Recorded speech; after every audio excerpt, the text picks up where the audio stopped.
बिस्मिल्लाहिर्रहमानिर्रहीम। अस्सलाम वालेकुम डियर स्टूडेंट्स, उम्मीद है आप सब लोग खैरियत से होंगे। आज अकाउंटिंग का लेक्चर नंबर 27 है। लेक्चर नंबर 26 में हम शॉर्ट क्वेश्चन पढ़ रहे थे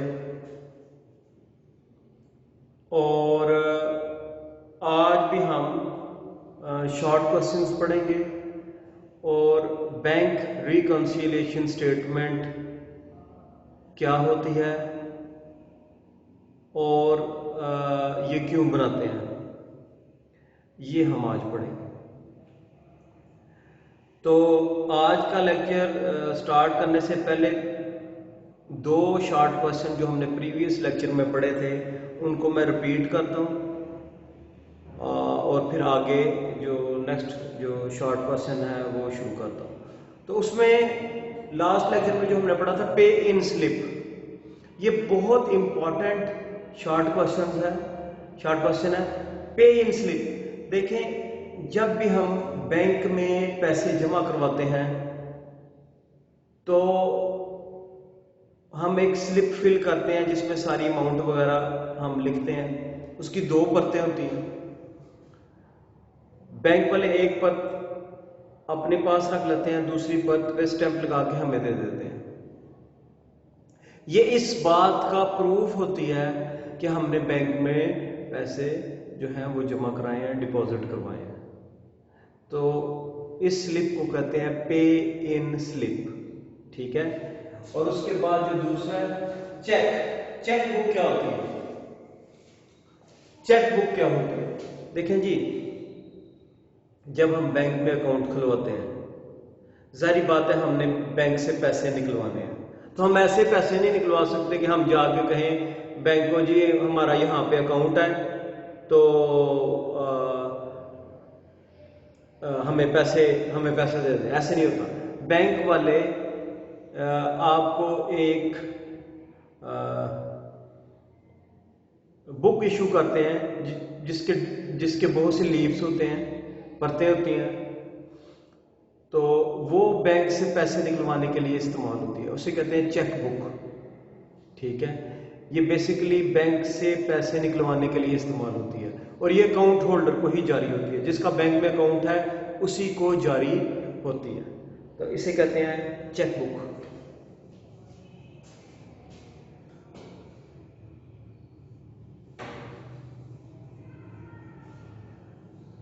उसके बाद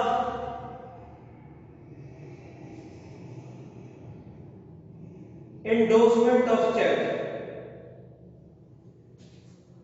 इंडोर्समेंट ऑफ चेक क्या होता है? बाज़ औक़ात जिसको चेक रिसीव हुआ है वो अपने राइट्स किसी दूसरे को ट्रांसफर कर देता है। पेमेंट लेने के राइट्स किसी दूसरे को ट्रांसफर करते हैं, इसे कहते हैं इंडोर्समेंट ऑफ द चेक। जब हम चेक किसी दूसरे को ट्रांसफर कर देते हैं तो हम इस प्रोसेस को कहते हैं endorsement of cheque. The holder of the check may transfer the check in favor of creditor for the clearance of his debt. This process is known as endorsement of check. तो जब भी हम check किसी दूसरे person, किसी creditor को transfer कर देते हैं तो हम इसे कहते हैं इंडोर्समेंट ऑफ चेक। उसके बाद डिसऑनर ऑफ चेक क्या होता है?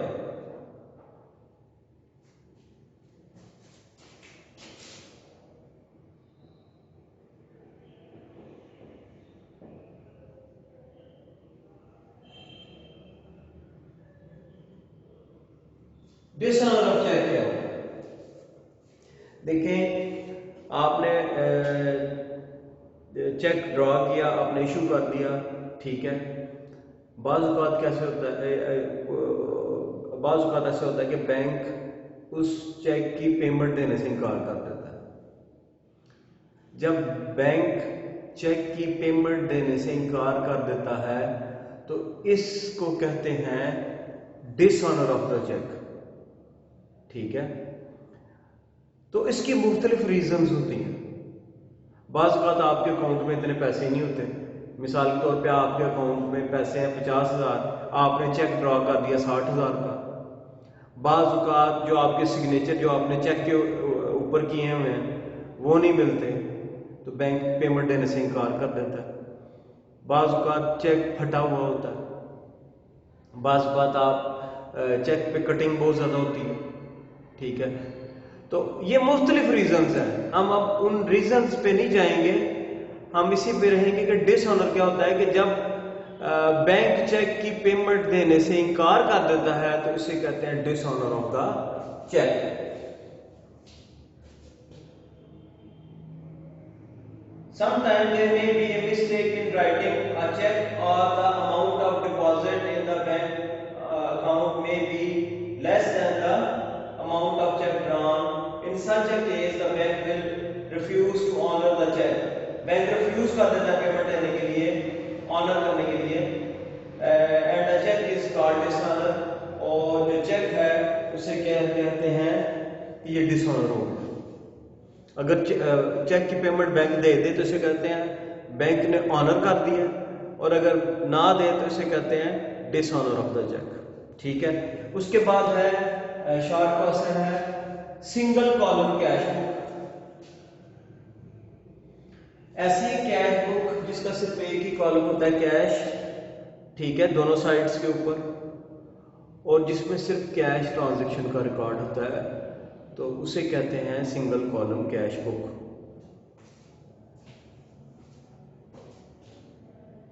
It is a cash book in which cash transaction are recorded.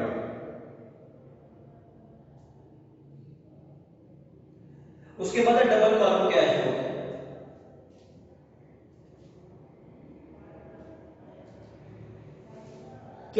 Double column cash book में कैश बुक की दोनों साइड्स पे दो दो कॉलम आ जाते हैं, कैश और बैंक, डेबिट साइड पे भी और क्रेडिट साइड पे भी डेबिट और बैंक कॉलम, और क्रेडिट साइड पे भी डेबिट और बैंक और कैश कॉलम, दोनों साइड्स के ऊपर दो कॉलम आ जाते हैं, कैश और बैंक। तो ऐसी कैश बुक को हम कहते हैं डबल कॉलम कैश बुक। उसके बाद ट्रिपल कॉलम कैश बुक क्या होती है? ट्रिपल कॉलम कैश बुक क्या होती है? ऐसी कैश बुक जिसमें दोनों साइड्स के ऊपर तीन कॉलम आते हैं, कैश, बैंक एंड डिस्काउंट। ऐसी कैश बुक जिसके तीन कॉलम होते हैं, कैश, बैंक एंड डिस्काउंट, तो इसे कहते हैं ट्रिपल कॉलम कैश बुक। आपने एक बात याद रखनी है कि कैश बुक चाहे सिंगल कॉलम हो, चाहे डबल कॉलम हो, चाहे ट्रिपल कॉलम हो, इसमें सिर्फ कैश ट्रांजैक्शन का रिकॉर्ड होगा, इसमें कोई भी क्रेडिट ट्रांजैक्शन का रिकॉर्ड बिल्कुल भी नहीं होगा। उसके बाद है काउंटर एंट्री।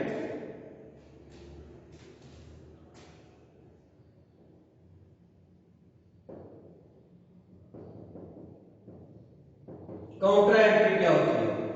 ये जब आप डबल कॉलम और ट्रिपल कॉलम कैश बुक बना रहे थे तो उसमें काउंटर एंट्री आई थी। तो ऐसी एंट्री जो कैश बुक की दोनों साइड्स पे आती है, डेबिट साइड पे भी और क्रेडिट साइड पे भी, और दोनों तरफ आती है तो एक दूसरे के असर को ज़ाइल कर देती है, तो ऐसी एंट्री को कहते हैं काउंटर एंट्री, ठीक है। और आपने देखा था कि जब भी आप बैंक में कैश जमा करवाएं या बैंक से कैश निकलवाएं बिजनेस यूज के लिए, तो काउंटर एंट्री होती है।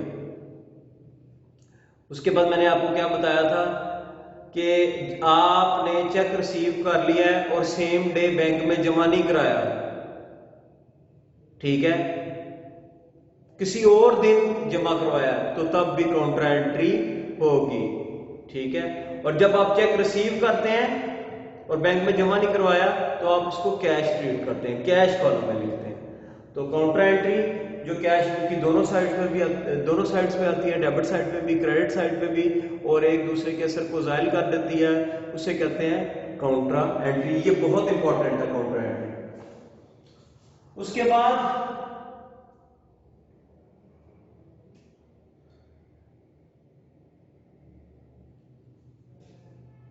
Bank reconciliation statement.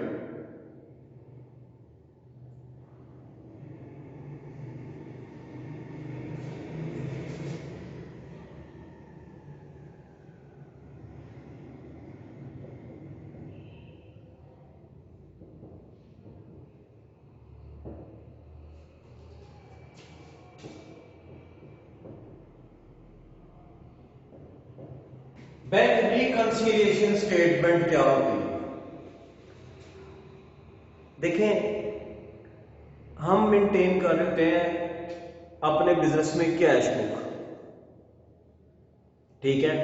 हम अपने बिजनेस में मेंटेन कर रहे होते हैं कैश बुक, और आपने देखा है बैंक वाले भी तो हमारा अकाउंट मेंटेन कर रहे होते हैं ना। जाहिर बात है, हमने कितने पैसे जमा करवाए, कितने पैसे निकलवाए, तो बैंक भी तो मेंटेन कर रहे हैं। जो बैंक हमारा अकाउंट मेंटेन कर रहा होता है उसे कहते हैं पासबुक,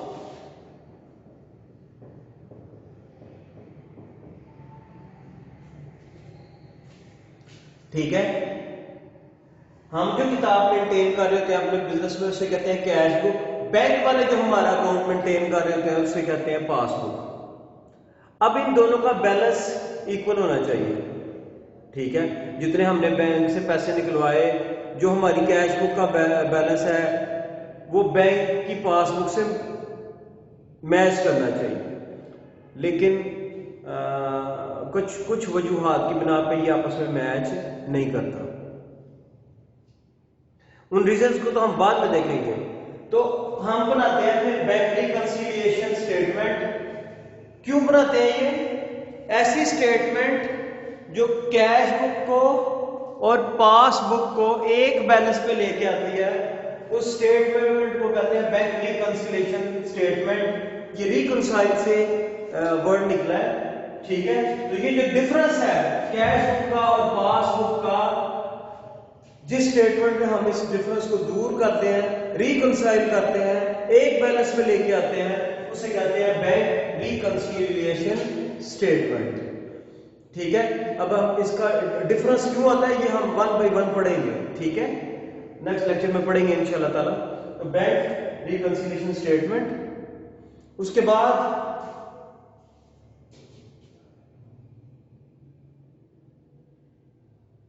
पेटी कैश बुक।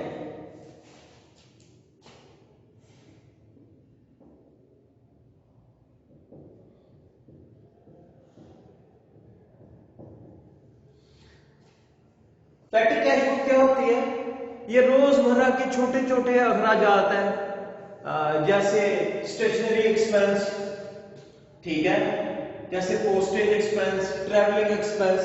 रोजमर्रा के छोटे छोटे एक्सपेंडिचर को मेंटेन करने के लिए बनाई जाती है, बजाय इसके कि हम छोटे छोटे एक्सपेंडिचर जिनकी कास्ट भी थोड़ी होती है, अमाउंट भी थोड़ी होती है, तो हम उसको रिकॉर्ड अलग-अलग करना शुरू कर दें, तो हम उसके लिए एक अलग बुक बना लेते हैं, पेटी कैश बुक, जो छोटे छोटे एक्सपेंडिचर हैं उनको रिकॉर्ड करती है। जैसे ट्रैवलिंग एक्सपेंस है,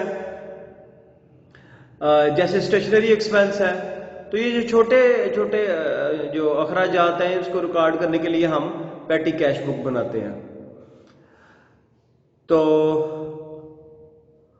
आज के लेक्चर को जरा रिपीट कर लेते हैं। सबसे पहले हमने पढ़ा इंडोर्समेंट ऑफ चेक। इंडोर्समेंट का क्या मतलब है? ट्रांसफर करना। जब जो चेक का होल्डर है, जिसके पास चेक है, वो चेक किसी दूसरे पर्सन को ट्रांसफर कर देता है, अमूमन ये क्रेडिटर ही होता है, तो हम कहते हैं कि उसने चेक को इंडोर्स कर दिया है।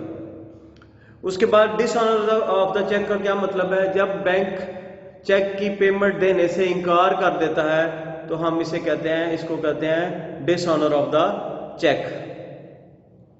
उसके बाद तीसरा काउंटर एंट्री क्या होती है? ऐसी एंट्री जो कैश बुक की दोनों साइड्स पे आती है और एक दूसरे के असर को जाहिर कर देती है, उसे कहते हैं कॉन्ट्रा एंट्री, ठीक है। उसके बाद हमने पढ़ी बैंक रिकंसिलिएशन स्टेटमेंट क्या होती है?